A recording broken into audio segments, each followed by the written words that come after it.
Hello, good evening, members, and welcome one and all.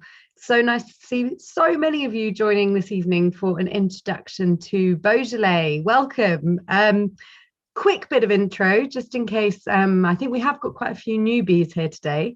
So just to let you know, I'm Anna Spooner, part of the Tastings and Events team at the Wine Society, and we're joined this evening by Mahesh behind the scenes, who has been helping us with all our sip size and focus on events. So thank you, and hello Mahesh, dialing in from the office this evening.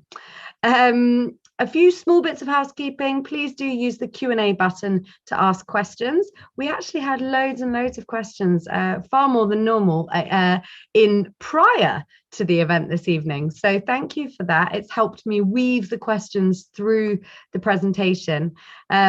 We are going to hope to finish at 7:45. Now, I've finally succumbed to COVID, so if my voice starts to get a little croaky, I apologise.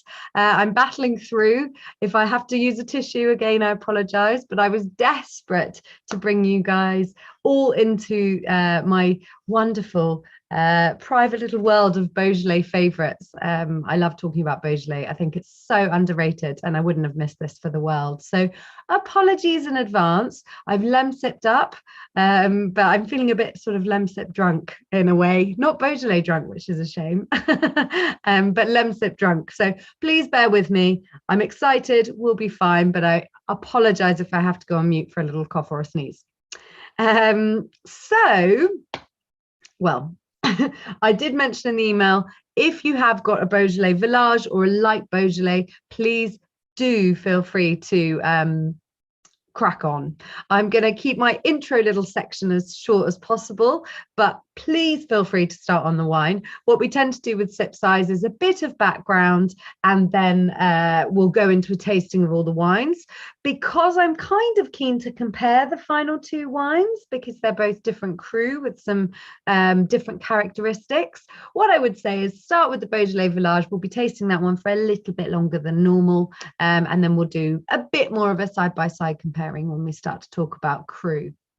So what I do want to do as well, that's slightly different, and I don't always do this, but I'm desperate to bust some myths about Beaujolais. There are a few misconceptions. There are plenty, to be honest with you, but I have picked three. The Beaujolais only produces young and fruity wines. We'll talk about why that's not true later. That they all taste the same, and that they all taste cheap, or that they all are all cheap. And I've put cheap in inverted commas there. Basically, that they're all kind of affordable everyday drinkers, and they are. Yeah, we'll talk about that one too.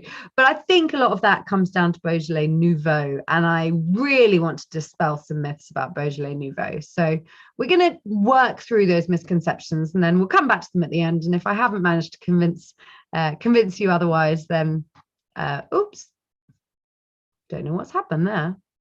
Lost my presentation. Bear with me a second. I'm just going to get it back up and running again. But essentially, we're going to come back to those misconceptions, and we are going to hopefully have bust them wide open. So bear with me a moment. I do have it up. On top of the COVID, we've got our first major technical issues of the sip size series, but there we go. So I'm going to talk very quickly about history. Now, we won't go too much into detail, but I have got two strange pictures up on the screen that I would like to explain. Much like many of the other wine regions in France, we do start with the Romans. There's plenty of evidence that Romans planted vines in the region of Beaujolais. There's then plenty of evidence, and really substantial evidence, that much like its northerly neighbour Burgundy, the Benedictine monks were absolutely essential in the cultivation and propagation of vines in Beaujolais. This gent on the left, however, is Philippe the Bold, or Philippe the Bold, I should say, really. He was a Duke of Burgundy. For anyone who did the intro to Burgundy session, I already mentioned him. If you haven't heard of him before, he was a chap around in the 1390s when he made quite a serious statement about outlawing Gamay, the grape variety, not from all of Burgundy, and that's often a misconception. He did not have permission to outlaw it from Burgundy, nor did he have permission to outlaw it from places like the Mâconnais, which we'll talk about in the south of Burgundy in a moment. He did, however, outlaw it from the Côte d'Or and said that he would only have Pinot Noir grown there. So it's worth mentioning him because it's an important reason why for a long time Burgundy has almost had a divide of not allowed to grow Gamay, the grape of Beaujolais, and allowed to grow Gamay, the grape of Beaujolais. And that's because of this gentleman here, Philippe. Now, phylloxera hits, so in between these two pictures, something important happens. Phylloxera hits, and Beaujolais bounced back surprisingly quickly compared to other parts of Europe. I say surprisingly, that's cruel. It just bounced back quite quickly. So they planted masses. They overplanted in Beaujolais. And subsequently, they actually had a lot of wine for it's not a small region, but they did have quite a lot of wine and they needed to shift it. So a few things come along. First of all, the railway, brilliant. In the 19th century, the railway connects Paris to Beaujolais. So we can ship those wines right up to the bistros of Paris, where they start to become very famous. But then, or simultaneously, not quite simultaneously, but importantly, kind of in conjunction, the gentleman on our right comes along, and he's a gentleman called George de Boeuf, and he was born in the 30s, but he sadly passed away a couple of years ago. He is a French wine merchant, but he founded a big négoce, and he founded a big wine merchant that did specialize in Beaujolais. But importantly, he was really crucial in the Beaujolais Nouveau movement, which we are going to talk about shortly, but I'm going to wait, a little teaser. But really, he was absolutely instrumental in changing the entire region. We'll come back to George. So where are we? Where are we in the world? I've already briefly touched on the fact that we're actually touching Burgundy, and that's really important. So I'm not sure if you can see my cursor. I haven't got my little laser on today, so sorry. We've got Burgundy, and you can see up here, Chablis, for example, completely separate to the strip of the rest of Burgundy. Beaujolais connects it. And in fact, a lot of people that own vineyards in Beaujolais, and we're going to talk about them all the way through our wines, often own vines in the Mâconnais, that lower part of Burgundy. There's been wars, there's been outcries, there's been protests in true French fashion, but Burgundy and Beaujolais are right next door to each other. There are differences in the soils, and because of that, and because of this history, there are also differences in the grape varieties. So although they kiss, they are not necessarily sort of lovers, let's say. So let's talk about grapes. Before we go on to Gamay, I'd like to mention, actually, I'll just take that down for a moment because I have had a question about this.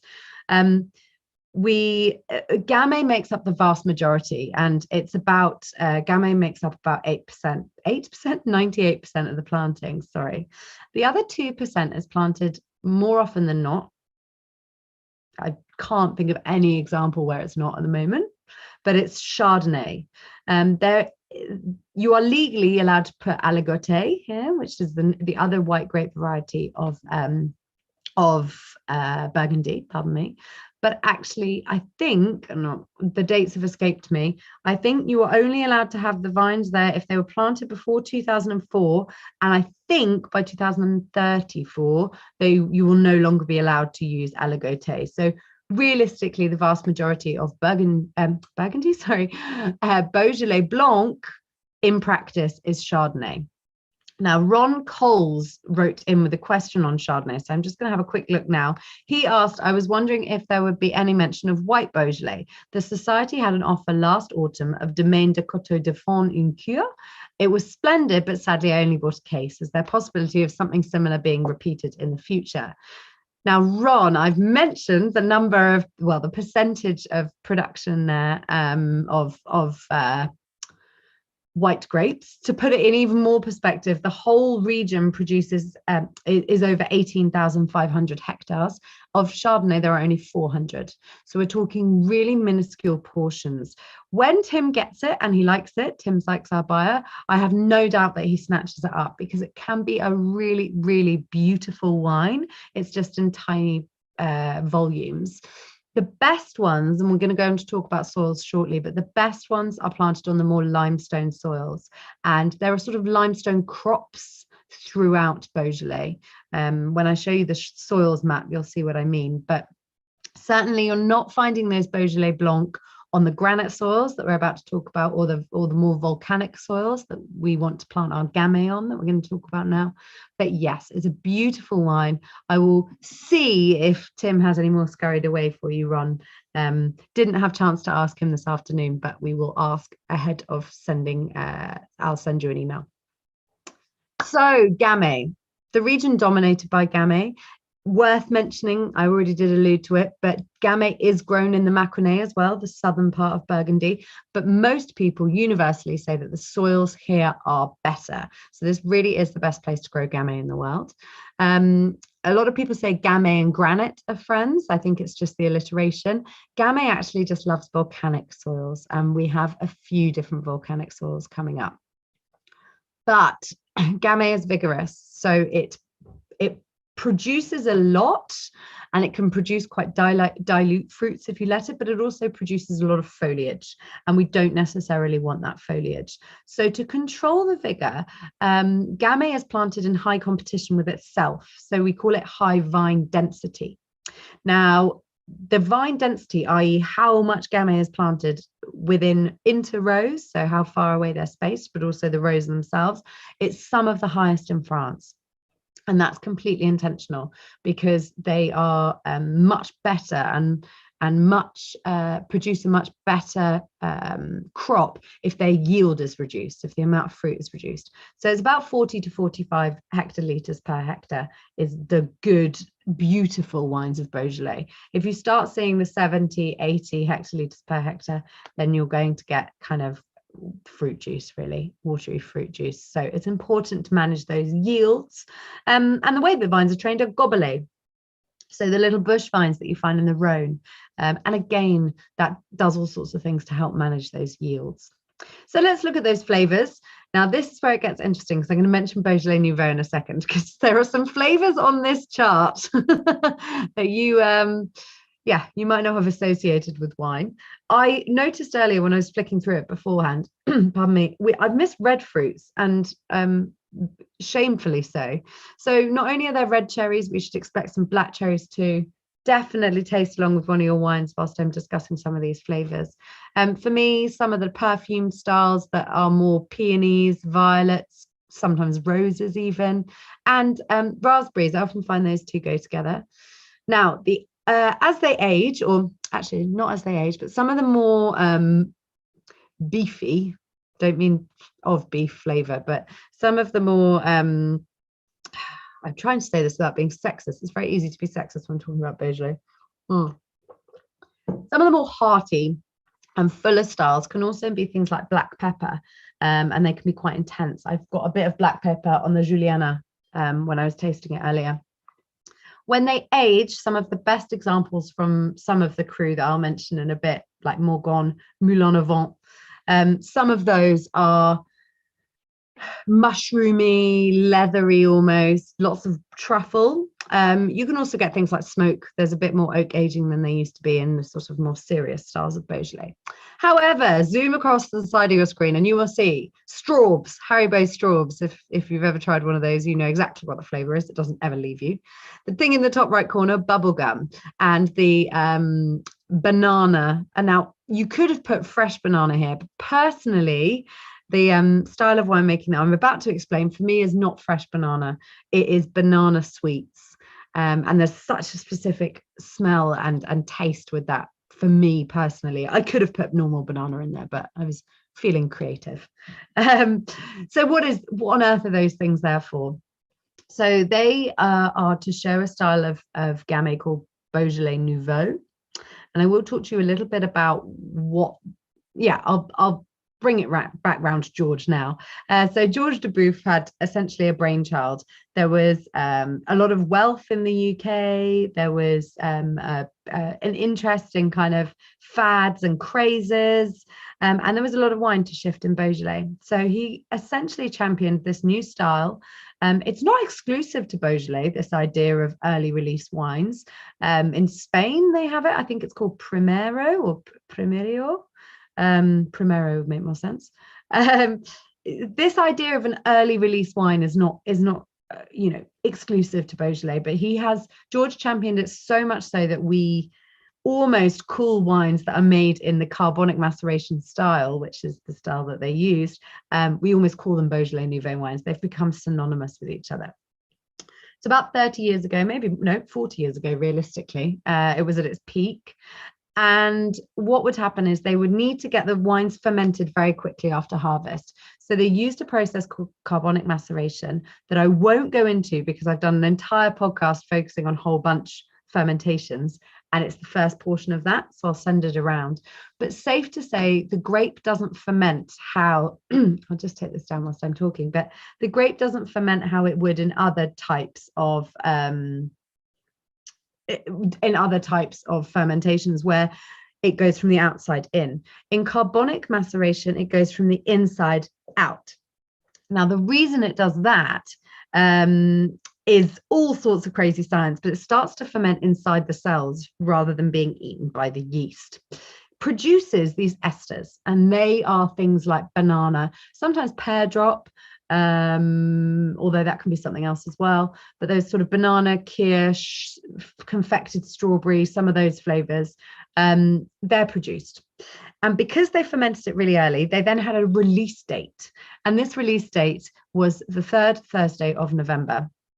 And they used to genuinely ship, and I actually don't think they still do this. I really, really struggled to find any evidence for anyone still doing it. But they used to ship whole barrels to London, and there would be races to see who could get their barrels there first, and then inevitably who could get their bottles, as people started doing more with bottles, who could get their first release Beaujolais. And even if the providers, like the merchants, even if they had received it earlier, they were not allowed to release it until midnight. So all these parties going on in London, the release of the Beaujolais Nouveau. And in the 1990s, 50%, half of the Beaujolais produced in Beaujolais was this Beaujolais Nouveau style. Now, it's fallen out of favor. Quite frankly, it's not the best quality wine anyway. And a lot of the top merchants just won't touch it with a barge pole. And a lot of the top producers don't even consider doing it anymore. There's definitely been a rejection worldwide of it. There are a few markets who are still slightly interested, but the style of wine it produces is not that popular. Mahesh and I were talking earlier, I think a slight resurgence in the sort of trendy London wine scene, but I really struggled when I lived in London 5 or so years ago. I actually genuinely really struggled to find anyone with a proper Beaujolais Nouveau release. So it's fallen out of favour. And Robin Croft had a question on it, which I'm just going to pull up now. A nicely worded question, Robin. Is Beaujolais Nouveau simply a massive commercial moneymaker as being barely wine? The answer is it was, and that's okay. They needed the money, they needed the cash, they needed the income. What there has been a realization now is that Gamay as a grape variety can produce fantastic wine being fermented normally, and like our last wine, in oak. Now, you don't need to oak Gamay for it to be good, but it's worth just mentioning that. But also that you can actually have a little bit of that carbonic and make a very interesting wine. You don't have to do full carbonic. You don't have to get everything fermented in a few days in order to release it, 6 weeks after you've picked it. You can produce wines that use some of that carbonic influence, which allows you to not get wines that are too tannic. So we're going to go on to our Beaujolais Village in a moment and talk about that. So you can still get these refreshing, light, fruity wines, but you don't have to get wines that taste like bananas. So yes, Robin, the answer to your question, quite frankly, is that it was a commercial exercise. It was a marketing exercise.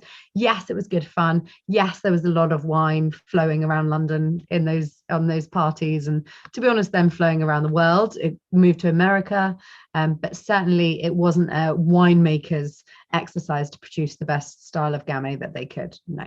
And barley wine is I won't pass comment on that. But yes, barley wine is how I'm sure many people would also consider it, but good fun all the same.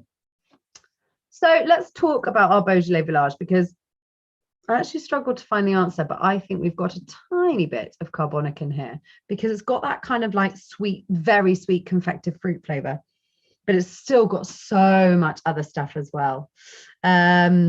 Yeah, I've seen a few members saying some Nouveau is good. Yes, and they do tend to be few and far between by good producers. The mass market kind of get it, ship it out, and let's sell it, doesn't matter what it tastes like stuff of the 90s doesn't really exist anymore, because people are too savvy.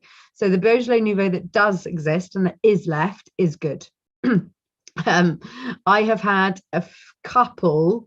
I'll dig them out. We don't sell any at the Wine Society, but when I worked for West London Wine School, they own a bar called Streatham Winehouse, and in Streatham Winehouse they do a Beaujolais Nouveau party, and they had a couple of good producers.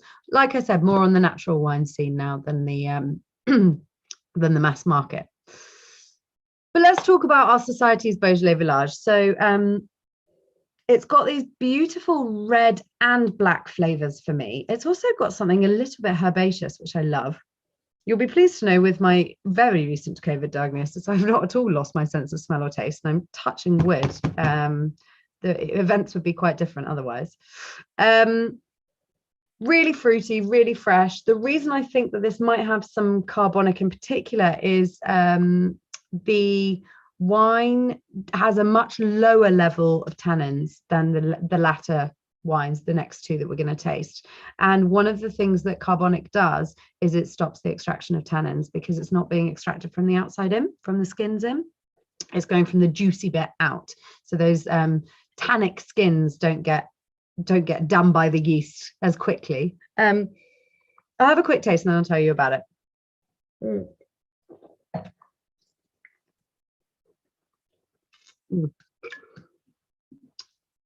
Lovely, fresh, fruity, all the things that you want of a Beaujolais Village, but not sort of sickly and confected like a Beaujolais Nouveau is. This is still a serious wine. If you want to, you could chill this, and if it were warmer here today, I would have chilled it for longer. This is a great summer red wine for me, without fail. But can you see those tannins? If anyone's tasting along, those tannins are not particularly high. There's a little bit of texture, but really what's coming through is that kind of fruity, juicy experience in the wine. In terms of who makes it, the first two wines are actually made by the same negociant and the same winemaker for their negociant. It is a negociant based in Mâcon. So I already mentioned a lot of the people who have really good vineyards in Beaujolais also work in the Mâconnais, so in Burgundy. Funnily enough, they do produce the Society's white Burgundy. So we get some great people working for all these own label wines. And why do we use a négoce? Well, it allows Tim Sykes, who actually blends our Burgundy as well as these wines, the Beaujolais Village, I should say. It allows them to blend different plots. It gives us almost like the artist that has lots more colors on the easel, if you think of it like that.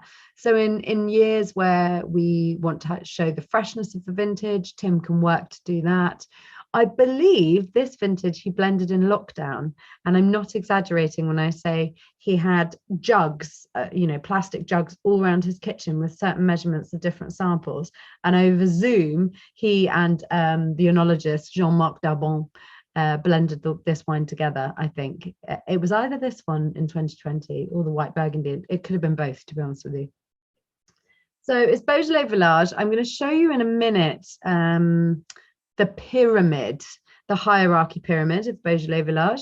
But before we do that, I'm going to show you the soils, because actually the soils almost more than any region, I think, other than probably Burgundy, the soils have done a really good job of dictating the crus, and also where the non-cru wines are, like our first wine. So we're actually in this tasting working from south to north. So apologies for the confusion. I know that doesn't always agree with everyone, but hopefully you'll understand why. And the reason is, in the south here, you've got more, and I can send this round. This is, I think, one of the most wonderful maps to show different terroirs. But in the south part of Beaujolais, you have more of a clay soil. You do have some of those limestone pockets I mentioned where the Chardonnay can grow, but a lot of clay. And that tends to produce these sort of lighter, fruitier, easier going styles of Gamay.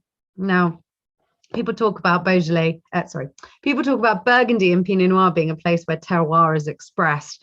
I think we're remiss to not say that so is Beaujolais. It's a fraction of the price, and you're tasting the same grape. It's almost exactly the same grape throughout, very little of anything else. And the flavors are so different. And when you match them up with the soils and you get this understanding, I think it's fascinating. So this map to me is gold dust, because it helps me to taste Beaujolais and to understand Beaujolais more easily. So this flatter clay part here, this is where Beaujolais tends to be. Beaujolais Village, again, I'm talking up the hierarchy here, I'll show you in a moment, but Beaujolais Village tends to be on these, I've got another map showing it, but on the sort of slopes going up to the hillier bits. Beaujolais is a very, very hilly region. I think the tallest appellation is 1,000 feet. You know, it's mountain wine, really. Clay flat for Beaujolais, then the sort of rolling hills, a bit more clay as well, but a bit more of a mixture. That's where you get the Beaujolais Village on the better sites. And then when you move into the north, you start to get this really, really intense red outcrop here, which is granite. There are other really important soils. So schist is really important in Morgon, the appellation, or the cru Morgon, I should say. And then I never know how to say this. I think it's andesites, but it could be andesites, which is in the Côte de Bruy, which I'll talk about in a minute, which is basically it's an old volcano. So the soils here are incredible. And I think we'll go through and match the cru in a moment, but it is important that it's very easy to match the quality level with the soils. And I think that's really cool. So here's the hierarchy here. We've got Beaujolais Village, and then the cru. And to put it very blankly, you can produce Beaujolais from all over, all 72 communes. Why you would is obviously you wouldn't produce Beaujolais if you could call it Fleurie, because it's going to command a higher price. So whilst it is all 72 communes, we're really focusing on that southern part. Beaujolais Village, as we've just had, the slopes gradually moving up north, and 38 communes and 1,000 growers. And then the crus, and that's what we're going to go on to now to do our quick run through the crus and a side-by-side comparison of the two that we've got as well. There is still a huge mixture of soils, but it is more on the granite. Pardon me. So here we go. This shows you a little bit more accurately. Beaujolais Village, and then the crus. So, pardon me, we're there. Let's move, and I said we were going to do this just to confuse everyone. Let's move from the south to the north. You'll find the method in my madness in a moment. Well, we're not even going to quite go from south to north, but you will understand why I'm doing it when we finish up in one of the most northern parts with our final wine. This lovely little Bruy and Côte de Bruy, we're going to talk about them sort of together. You can, but they are different soil types. So Côte de Bruy, the little orange bit, that is actually the remnants of an ancient volcano. The wines there are really spicy. They are mineral. They age for a long time. So it's quite incredible. you know, if you see Côte de Brouilly and Brouilly on the same, they're part of the same hill, but because the soils are so different, they produce markedly different wines. Those wines keep for a very, very long time. Brouilly, the sort of donut around it, is much larger. So trying to think, it's probably about 4 times the size. It's actually the largest of all the cru, and it's sappy, it's kind of like fruity, generous, friendly, and it is the ultimate bistro wine. So it's the wine that you would find on bistro menus in Paris, but it's not a wine that you'd age. It's like it's good quality when it's ready to go and you drink it up. So as we move a tiny bit up north here, we have Renier. Renier is actually the youngest of all the areas to be made into a cru. It's also quite small. A lot of people say Renier is finding its identity, and I think that's a fair thing to say. They tend to be really full flavored, but there's not a huge amount of consistency. They are often delicious. And I think because it was only made a cru in the late 80s, it can also still be, well, the whole place is brilliant value, I will be honest. But you can still find some sort of gems for ridiculously affordable prices in Renier. Then let's go up here, this little patch of Morgon. Now Morgon is, sorry, I've lied. Cheroble is there because that's the smallest one. Morgon's the pink one. And Morgon is probably, I would say, the meatiest. Now I wanted to do a Morgon for this tasting. I am going to include a Moulin à Vent recommendation, which is the sort of next meatiest, but we didn't have enough Morgon for me to use it. It is the most meaty. It's very structured, very age-worthy. The wines of Morgon will age for easily 10 or more years. It's quite a big size as well. You can see that big pink patch. And this is where I mentioned we have that schist soil. And oh, should I jump back? Is that going to be dangerous? The schist soils I'll show you in a moment because we are going to talk about them, but they on the map you can almost see the pocket of Morgon's schist soils. And there's Mont de Puy is this amazing south-facing bank almost, and some of the absolute best wines are there. And you often find Morgon wines will also come with a climat. So a little vineyard area on top, like, well, not on top, usually below. But it will almost outline this special climat because some of the pockets are so special that the soils need their own mentioning. So Côte de Puy is one of them. And Morgon Côte de Puy is almost like it rolls off the tongue. It's become one thing. Les Crus, another one, or Les Charmes. They're all really notable climat. Popping up to Cheroble, and then we are going to move on to our next wine, so don't worry. I obviously need it for a little Fleurie for the throat. But Cheroble is the mountainous one. So this is 1,000-foot mountaintop. It is light, shallow granite soils. And bearing in mind, we've just come from the pink Morgon, the strong, hefty wine, very age-worthy, very structured, very serious when it wants to be. We are then moving just up the mountain to Cheroble, and just moving up that mountain, changing from the schist to the granite and changing elevation. So we're now in quite a cool area, completely changed the wine. So this is a fragrant wine. It's delicate. You drink it young, you drink it early, almost if you could write a, you know, antithesis of the two wines next to each other, which is why I find it so fascinating. I mean, they're right next to each other, but because the soils have changed and the geology has changed, even though they're the same grape variety, they make completely different wines. And then we're moving to our beloved Fleurie, and I get to talk about our next wine, which, as it says on the tin, Fleurie.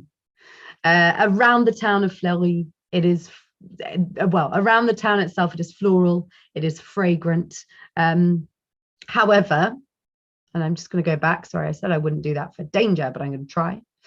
One thing that you might spot about Fleurie, which is this blue color here, is that it actually borders on Moulin à Vent, that I'm going to talk about in a second, and it almost borders just here, a tiny little border, on Morgon. Now, the vineyards closest to those areas are much fuller. So you have kind of the outcrop areas of Fleurie that are not as traditionally floral and delicate, perhaps, as their counterparts. But this wine is most definitely a delicate one. Pardon me. I'll let you have a taste, and I'll quickly mute and cough. Have a taste. I'll be 1 second.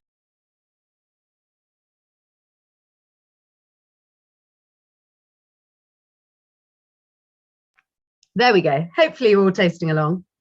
That's much better. Just needed one big cough. So there are a few. This is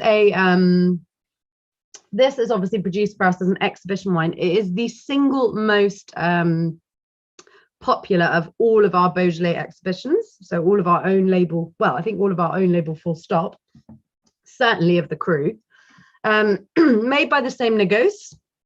And it's on the map, which I won't get up, but you'll see if I send the map to you tomorrow. This is a lovely granite area. So this Fleurie is producing, produced on granite soils, this gorgeous sort of light perfume style of wine. If we think back to that original Gamay image I showed you with some of the potential flavors, for me, this is more red fruited than the wine before, which was a bit more black fruited. I suspect, and it's just a prediction, that the black fruits of the Gamay are coming out more because the Beaujolais village was further south and on the flatter plains. So it was probably getting a little warmer. We might see that reflected. Oh, it's not the same alcohol. But Fleurie, for me, this is an ideal example because it does what it says on the tin. Like I said, you've got those sort of violets, and I don't really get peonies here. It's a bit more oomphy than that. So I get a bit more roses and violets. Really lovely stuff. This isn't one of the climat wines, and again, Fleurie is such a popular region or cru that it also has some well-known climat. So probably the best well-known one is La Madone, which has a little chapel above the village, or Poncy, which I think everyone just remembers because it's a fabulous name. But for me, yeah, far more floral, far more red fruited on the nose. And then interestingly, on the palate, it does something different. And if you have got some Beaujolais Village and you're trying them side by side, the one thing that happens for me here is it's got this kind of gentleness on the nose, but it has more tannin structure.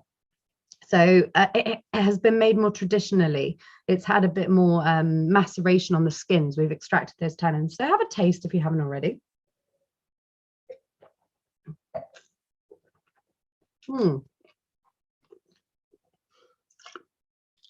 I could already feel them before I spat, but I could feel them starting to grip.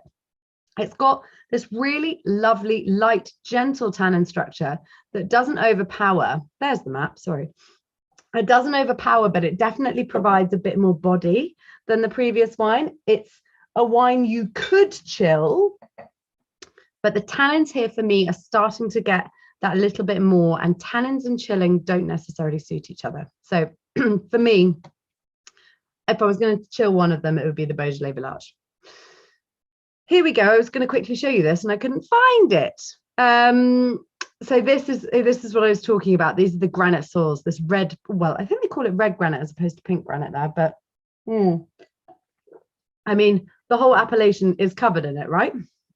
There's no denying it, because I'm just going to show you, flick onto the next one quickly. We'll come back to it. That is Juliana. So it gives you an idea of how starkly different soils can be when you're not too far away. Fleurie, full granite. So let's go back to our little list. We have, I'm going to cheat a little bit on the list as well, if it's all right, because I'm going to come back to our Juliana. But moving on from our Fleurie, we go up to Moulin-à-Vent. Moulin-à-Vent is the one that is probably, this is Moulin-à-Vent just here. It's probably the one that is most akin to Burgundy. So I know that we're not using the same grape variety, but the winemaking styles are quite similar. And it's on the same pink granite as Fleurie, but there is a manganese and iron that are said to account for like bringing in this extra color and this bit extra that makes it more akin to an older Pinot Noir. And it's not that it tastes like Pinot Noir when it's young, it's that when it ages, it starts to develop this Burgundian sense to it. And because of this affinity with aging and this affinity to have quite complex aromas and flavors, Moulin à Vent really can be barrel aged. So it's very good at taking oak. So they often will barrel age it. And I think that will also be contributing to why people think it tastes a bit like Pinot Noir. So we're going to move on to the little blue Chenin. Oh, I lied. This is the smallest. This is the very, very smallest. Chiroble is second smallest. Chenin's 250 hectares. It's minuscule and it's so rare. And Tim Sykes does get his hands on some from time to time, but it's hard to find. It's flavorful, it's spicy, it's very age-worthy, and in good vintages it really, really shines. But it's tricky because we don't get too much of it here in the UK. I'm going to jump out of order. Don't mean to sound naughty, but I would have normally said Juliana is next, but we're going to jump just above it to Saint Amour, and hopefully you can see that, obviously, because we're going to finish on our Juliana. But Saint Amour is a funny old appellation. Because it's in this really northern part, it's actually often found interplanted between Chardonnay, but not Chardonnay that goes into Beaujolais. Here's where the problem is. It's interplanted between Chardonnay that is legally allowed to be put into Macon Village and some Saint-Véran. And they're usually owned by the same producer. So you will often find Saint Amour producers have Saint-Véran, i.e. white Burgundy, and Macon Village, white Burgundy vineyards. So this is the real grey appellation here, where some fun things go on, because they're not actually part of the same appellation, but they kind of hug around each other, which is fascinating. It's worth mentioning that a lot of the white Burgundy up here, a lot of the Chardonnay up here is quite good quality, but generally a lot of the Chardonnay across the whole of the Beaujolais appellation actually can go on certain years into Crémant de Bourgogne. So that just adds a bit of extra chaos to the whole situation. But the most confusing, without a doubt, is Saint Amour, where next to a Beaujolais red vineyard is a Burgundy white vineyard, and they're technically not supposed to be together. Saint Amour sells, I will be blunt, Saint Amour sells beautifully at Valentine's Day for reasons that is very obvious, being the saint of love. There are some good wines produced there. I think we've even got one for sale at the moment. So they certainly are good wines, but it sees its peak and sells out most of its production around Valentine's Day. So there you have it. And then we are going to go on to our purple Juliana, so named after Julius Caesar, I will have you know. But there we go. Could the soil be more different? It's quite a large cru. Because of where it's positioned, it's actually often plagued by hailstorms. So Juliana can have a pretty up and down vintage variation situation. It's very succulent, quite deeply coloured. And if you do have the wines able to try side by side, because I did intentionally try and keep them all in relatively close vintages, you will hopefully see that the wine is of a deep colour. It's very fleshy. The texture is usually much more robust, but it's not as big as Morgon and Moulin à Vent. So a lot of people call Juliana the kind of in between.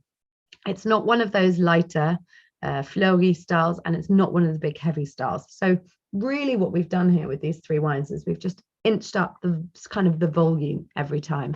And if we were to carry on inching the volume, we would then end up with a Moulin à Vent and a Morgon. Do I mean it that way around? The other way around. But those would be on two sort of next in the oomph pyramid.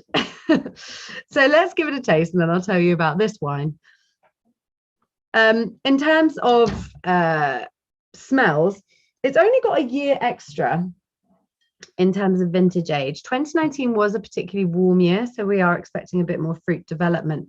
But the other thing is that this is the only one that's seen significant oak aging. So this has had 10 months in Austrian large vats.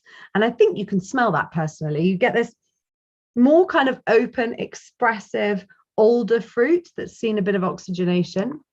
There it is, lovely. And it's really red fruited. So it's, instead of the sort of raspberries for me in the Fleurie, I'm now getting some very intense cherry, almost cooked cherry in a beautiful way. Whole bunch, they put 50% whole bunches in here. Now that might mean they had a little bit of carbonic maceration, because that would be how you would do it. You need to include a whole bunch, but they've certainly not done it to extract the fruity tutti juicy style. They will have done it to sort of soften the wine. I'm going to have a taste and I'll tell you about it.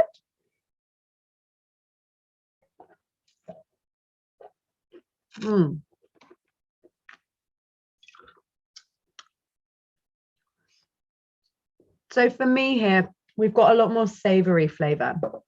We have, it's certainly not savory wine, but this wine will keep. And Tim's put 3 years.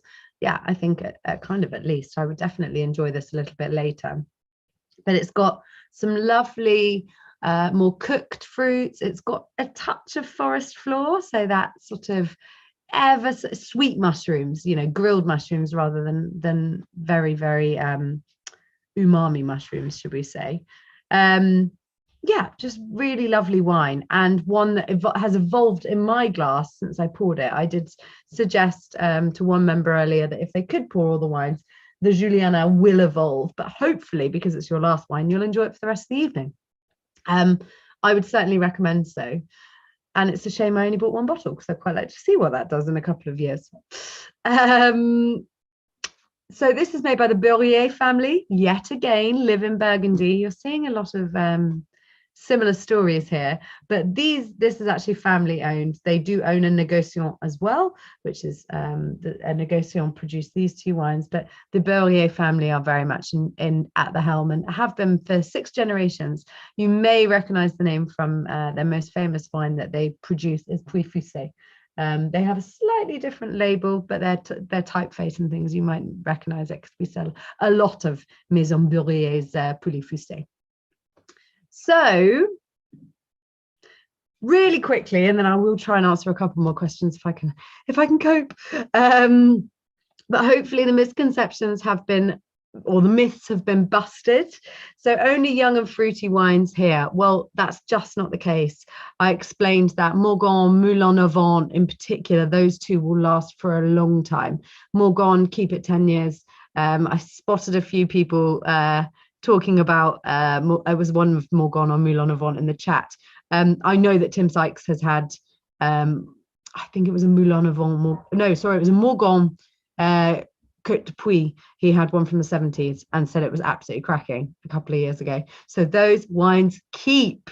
Of course, there are appellations or there are cru that certainly tend to drink better young, but you don't have to. They all taste the same. Most definitely not. My Beaujolais Nouveau that tastes like confected fruit and bananas does not taste like my Moulin Avant of 10 years old that's starting to go mushroomy and leathery like a Burgundy. It's just not true. And that they are all cheap. Well, the last one we have is £17. You would struggle to find Burgundy, definitely wouldn't struggle to find Burgundy. You'd struggle to find Beaujolais kind of above £30 a bottle. It's definitely out there, don't get me wrong, and they are very fine wines. But there is a sort of sweet spot where there are some excellent wines from £15 to £20. And those wines I would consider fine wines. They're certainly not cheap, but in the world of fine wine, they punch well above their weight. They're exceptional value for money.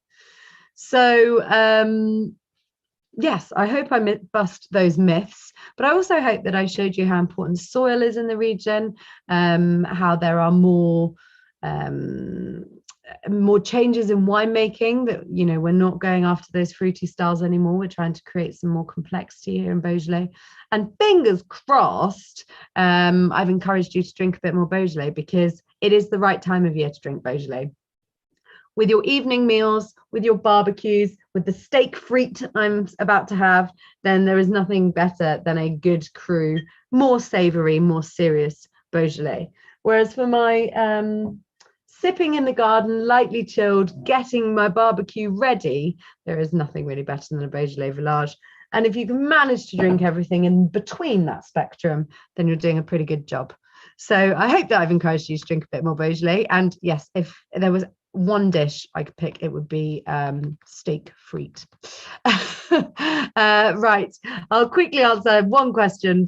It's not a question, sorry, it's a statement from Tim Jones. There's Gamay in Switzerland, used to drink it often there. Tim, yes, there absolutely is. Probably the only other place that grows large quantities of Gamay, which is such a shame.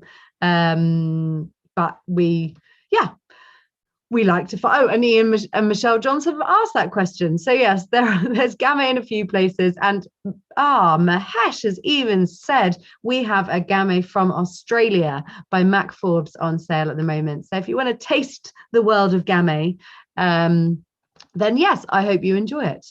I hope you had a nice evening all. I'm off, since I've not lost my taste or my smell. I think I will be finishing off a few sips at least of one of these wines.